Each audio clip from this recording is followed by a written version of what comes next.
Hi everybody. Today we'll discuss the metabolism in the well-fed state. In well-fed state. Well-fed state means when the person has eaten and eaten in a proper amount. He is not starving.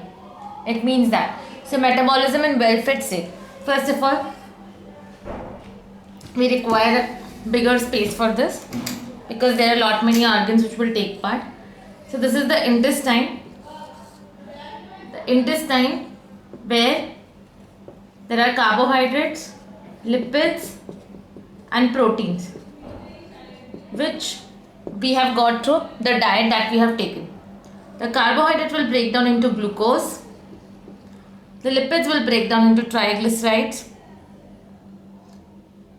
Afterwards, first to carry this lipids, we require the lipoproteins at a kilomicrons, and proteins break down into amino acids. So carbohydrates break down into glucose, lipids are packed into kilomicrons, proteins are broken down into amino acids. Whenever the patient is in well-fed state or whenever a person has eaten the food, so these are the molecules which are present in the intestine, carbohydrate, lipids, protein, which are broken down into glucose and amino acids for protein. Lipids are packaged into kilomicrons, and whenever the state is present, insulin is on a higher level and glucagon is on a lower level. This is very important to remember, that insulin is on a higher level, glucagon is a lower level.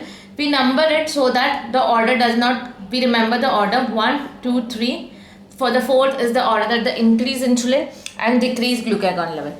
Now this glucose will first enter the liver.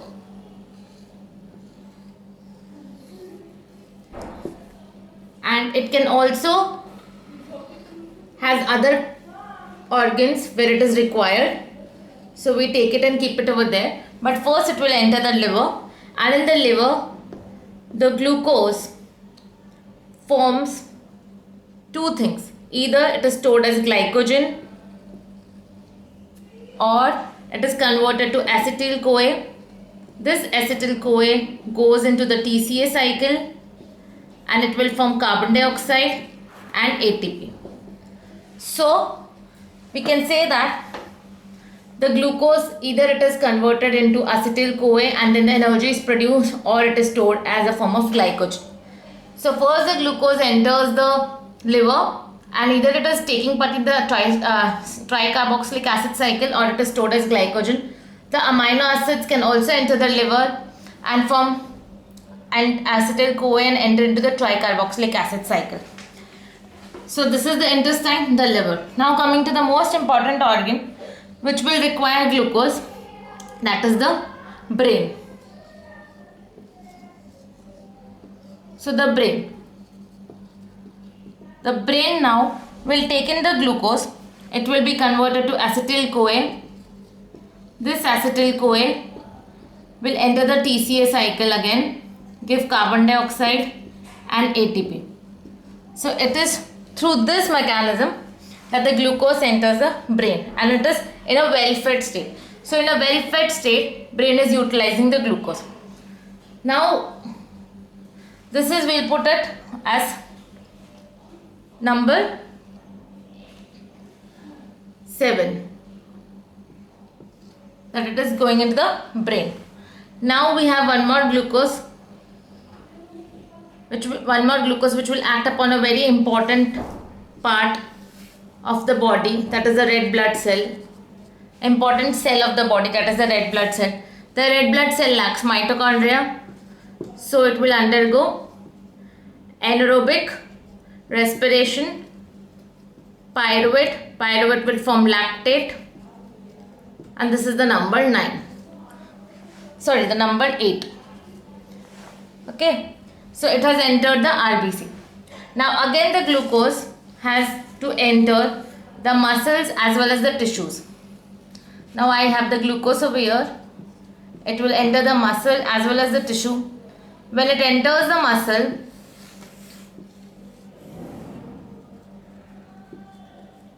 It again forms acetyl-CoA in a well-fed state. The most important thing is in the well-fed state. Tricarboxylic acid cycle, carbon dioxide and ATP. The glucose is also stored in muscles as glycogen. Now finally the glucose comes to the adipose tissue, where it is stored as triglyceride.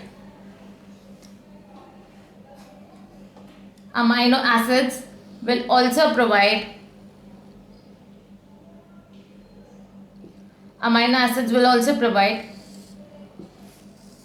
to the most important part, that are the tissues. They will provide proteins. Amino acids join together to form proteins or other important compounds, or it can also take part in TCA cycle and finally produce carbon dioxide and ATP.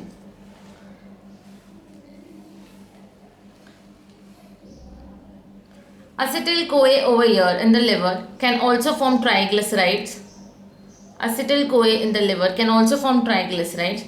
They are packaged in the lipoprotein VLDL, and then these chylomicrons and VLDL will carry free fatty acid and glycerol to the adipose tissue. Okay, so this is the main mechanism in the metabolism of the well-fed state. If we revise it further, in the intestine, when the person has eaten, he has carbohydrate, lipids and proteins. Carbohydrates are broken down into glucose, lipids are packaged into the chylomicrons, proteins are broken down into the amino acids. In this condition, in a well-fed state, insulin level increases, glucagon level decreases. Okay, so insulin level is increased, glucagon level is decreased. So now, first the glucose enters the liver. The glucose is converted to acetyl-CoA, then it enters a tricarboxylic acid cycle producing carbon dioxide and ATP. This acetyl-CoA can form triglycerides also. Glucose will be stored in the form of glycogen. The most important organ now is brain. This glucose enters the brain. It forms acetyl-CoA. Goes into the TCA cycle producing carbon dioxide and ATP. The glucose goes into the RBC, produces pyruvate and lactate. Basically lactate because it is anaerobic respiration. Then it goes to the muscle, where it is either going into the TCA through acetyl-CoA or is stored as glycogen. Then it again goes into the adipose tissue. Here it forms triglyceride and also the chylomicrons in the VLDL, which package fatty acid and glycerol. These also helps in the formation of triglycerides. Amino acids mostly take part in the metabolism, which is present in the tissues. It forms proteins, important compounds, and finally, if necessary, it enters into the tricarboxylic acid cycle. So, the metabolism of the well-fed state, the most important thing to remember is that the insulin level is increased, the glucagon level is decreased. Because it is a well-fed state, the glucose is stored as glycogen in the liver, the glucose is stored as glycogen in the muscle, and the glucose is stored as triglycerol, and the glucose, the free fatty acids, the glycerol are stored as triglycerides in the adipose tissue. The brain utilizes glucose in the well-fed state. The RBC will form lactate and the tissue will form important compounds, and it can also take part in tricarboxylic acid cycle. That's all for the metabolism in well-fed state. It is important before going to the metabolism in starvation that we know what is the metabolism in the well-fed state. It is also called as integration of metabolism, and if suppose you are asked about integration of metabolism, you have to write about metabolism first in well-fed state, and secondly you would have to write it about starvation. The organs which are taking part in well-fed state are intestine, liver, brain, RBC, muscle, adipose tissue and other tissues. That's all for today. Thank you.